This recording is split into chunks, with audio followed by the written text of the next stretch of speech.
This is Unity. So when you get your bag and you help build the space station, this was the first piece that the Americans took to space. All right? And up in space already was this module. And this was built by the Russians, but the United States paid for it. And it's called the FGB. And it was a kind of a module that supplied power and stuff for the space station. And its name in Russian is Zarya. And Zarya means sunrise in Russian. And this was Unity, the Unity node. And it was a connecting node that held everything together. So we had Unity in the payload bay of the shuttle. If this is the nose of the shuttle and it's down in the payload bay, my arm operator, Nancy Curry, she was also my flight engineer, and she was really good with that robotic arm on the space shuttle. She grabbed a hold of it, and we lifted it up, and we moved it around, and we attached it to the orbiter docking station in the space shuttle. And then we flew a rendezvous with the FGB. And if this is the payload bay of the shuttle and this is attached, I flew the FGB right down like this into the payload bay. And we grabbed it with the arm, and we picked it up, and we brought it over, and we attached it to the other end of the Unity node. And so this was attached to the airlock, and it was sticking out of the payload bay like this. All right? And then we did 3 spacewalks to connect all the electrical and data and power connectors. And then we opened up the hatch inside the space shuttle, and we went into the airlock, and we went up to the hatch at the docking mechanism, and we opened it, and we went into this first compartment. Then we opened this hatch, and we went into the node. Then we opened this hatch, and we went into here, and we opened another hatch, and we went in here, and we were the first ones to go inside the International Space Station. We turned on the lights and powered up the computers, and we started getting it ready for people to come up and live on it. But people couldn't live on it yet when it was like this, all right? So there was another module that was brought up, and this was a Russian module, and this was called the service module, and it attached on the other end of the FGB. And so this is about what it looked like when the first crew went to live on the International Space Station. And that was in October of 2000.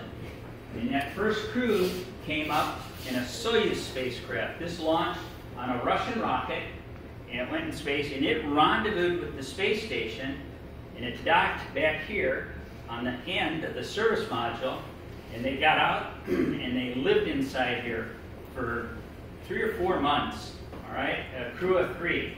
And the first American on the International Space Station to actually live on it was Bill Shepard, and he and I were classmates at the United States Naval Academy, and he flew with 2 Russians, Sergei Krikalev, and Sergei flew with me on that first assembly mission, and then he went up and he lived on the space station with Bill Shepard, and the other Russian cosmonaut was Yuri Gidzinko, and he was the commander of the Soyuz module. And now, Sergei Krikalev is the head of human spaceflight for the Russian Space Agency.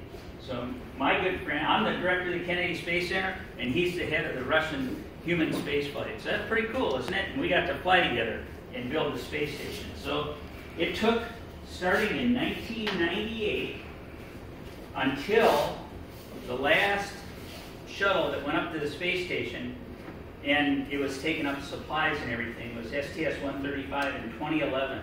So we worked on that space station for, oh, somebody help me. What's, if I take 1998 and subtract it from 2000, what is that? Anybody know? What? 2 years. 2 years, right? And then, because it's too hard to take and subtract 1998 from 2011.